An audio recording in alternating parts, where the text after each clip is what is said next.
Hey guys, what's going on? So today I'm going to go over the top 10 items you can flip in the Elder Scrolls Online for a profit.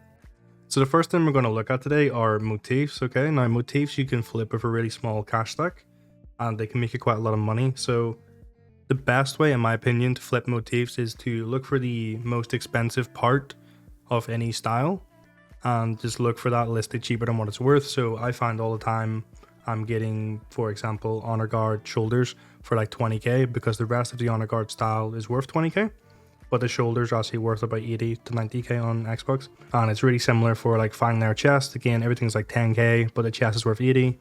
And again, same for like Minotaur chests and helmets, you know, the rest of the set's like 30k, Minotaur chests are like 500k. So there's quite a lot of profit to be made there if you can just check a trader and see one of these motifs up for quite cheap. Because an awful lot of people don't know that randomly one piece is going to be worth 500k when the rest is worth 30, so it'll just list everything at 30. And this has happened to me multiple times. If you watch my 0 to 100 mil, you'll see like all the times I'm finding motifs that are worth like 200-300k for like 20k in a trader. Okay, so the second item is going to be Alliance spell drop potions. Now these are really good because generally the price fluctuates here because people who play PvP a lot buy these potions with AP and their goal is to make money quickly, not necessarily make the most money. So you'll often find maybe like 20 stacks of these potions go up for, you know, 25-30k, and the actual potion is worth about 35-40k. So generally, I mean, you can see in this clip here, you know, I find about 20 stacks there for about 30k and they're currently worth about 40. So I could easily make 5k per stack while undercutting the other guy, and you know, we're making maybe 100-200k here from just all the potions listed. Really easy, really quick. Just something you can keep an eye on, and it's something that will keep selling. You're never going to get stuck with that item. So number 3 is going to be flipping PvP sets. Now this is really popular, especially if there's a PvP event on.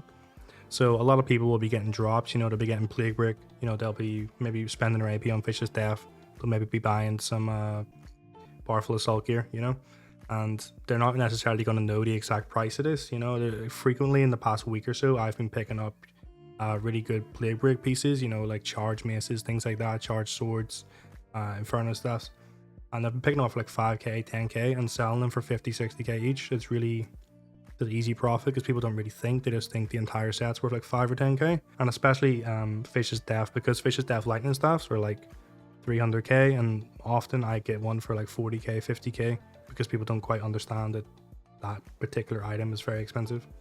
So number 4, we have furnishing plans. Okay, now you can make a lot of money on furnishing plans pretty easily because again, people don't necessarily know the exact price, and sometimes people just want to give you the item like a couple of 100k below what it's worth just to get it sold instantly. So for example, you only really want to buy things that you know are not dropped from the Master Rip vendor. So it's going to be the most recent DLC furnishings, or it's going to be something you know that the Master Rip furniture doesn't sell. So for example, you don't want to really be looking at any Eleanor stuff because you can buy that pretty cheap, but Fargrave stuff is a really good thing to keep an eye on. And you can see here, we see a Fargrave Terrarium. It's worth 300k. It's actually worth about 450-500k if I were to buy and sell it.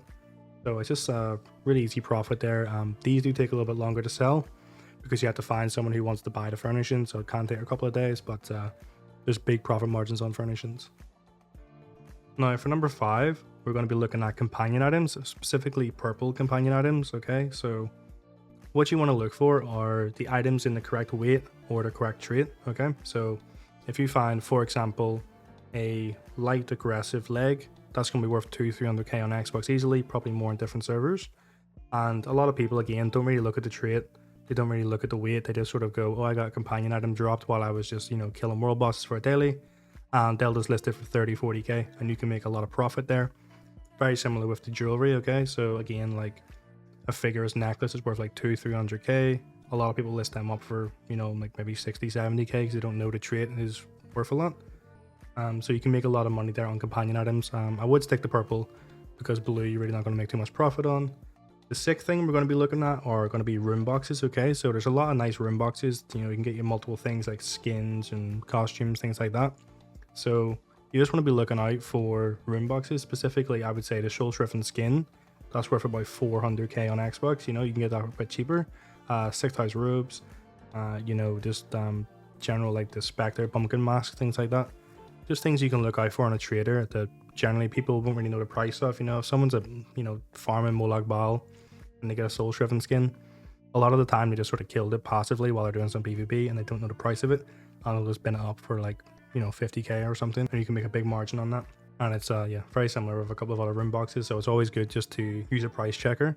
There's price checkers on my Discord if you want to join, you know, link in the description. So yeah, you just price check basically, and if the item's worth more than what you see it listed for, just buy it and sell it again. Easy peasy. Okay, so number 7 is going to be exemplary jewelry. Okay, so there's a couple of traits here that are quite expensive, and there's a couple of traits that are really inexpensive. And a lot of the time people don't really know what's the expensive one and what isn't the expensive one. So you can make a lot of money here just by being a bit on the ball.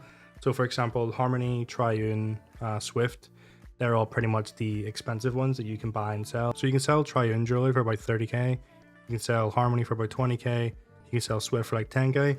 And a lot of the time these items go off for, you know, 1 or 2k because people think they're similarly priced to the infused ones they see on traders. So number 8 is going to be actually just looking for materials you can buy and sell. So again, a lot of the time people have a lot of materials that they just sort of refine and then they make, for example, a chromium plate. Now a chromium plate right now for me is 100k, and you can find people all the time selling them for 80k, 85k, and there's a good little profit there of like 10k or so. So I buy a lot of those, and similar with Hikejos, again, people who have like a lot of Telvar, things like that, they'll go and they'll buy Hikejos just to transfer it to gold, and they'll dump it for like 8.5k, 9k, and they're actually worth about 12k right now. So if you can get a good stack of those, you make quite a lot of money.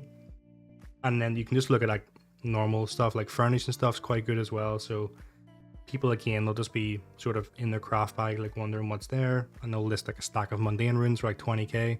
The mundane runes are actually worth about 120k, so I actually bought a stack for 20k yesterday and sold it for 120k pretty quickly. So people do make these mistakes. People just look in their craft bag and list things and they don't really check the prices. So number 9 is going to be convertible items. Now it doesn't really make sense probably at the minute, but all I mean by that is just stuff that you can convert from one item into another one. So for example, chromium grains. Often I see chromium grains for like 8k, 8.5k, and again a chromium plate is worth 100k. So a lot of profit there is just simply by buying the raw grains and making them into an actual item.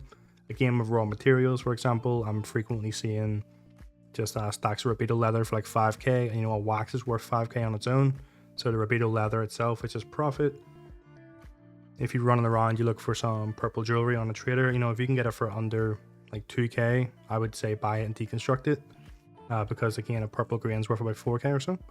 So also another really good one is to go and buy armor in a specific style. So for example, if you go and buy a Sijic item and you deconstruct it, you have a chance of getting a Fetrified Milando, and that's actually worth about 4k. So if you can find just like random pieces of Sijic style armor for like a couple of 100 coins, you've got a chance of making quite a lot of money there just simply by deconstructing it. And that's something I would do frequently. And then the final thing I'd recommend is to invest in items from the golden vendor that you know are very good. So usually the golden vendor doesn't have amazing stuff in it. It's just like, you know, it's RNG randomly what set's going to be in there.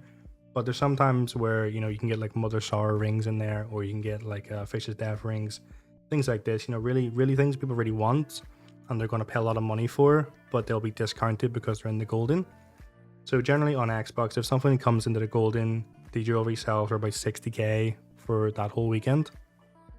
And you can gather a lot. So I literally did this with Mother Sorrow rings. I bought about 300 gold Mother Sorrow rings, and they were only about 60k each, and I was able to sell the majority of them for over 200k each. And I still have a couple in my inventory right now. I'm trying to sell for about 100k, because unfortunately the set got a bit of a nerf whenever Bashai came out.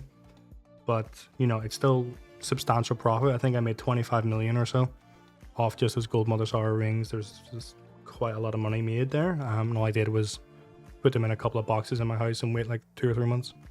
So yeah, again, flipping doesn't have to be instant. You don't have to flip something in one day for it to be good. You can just hold stuff back for a month or so and make a lot of money that way.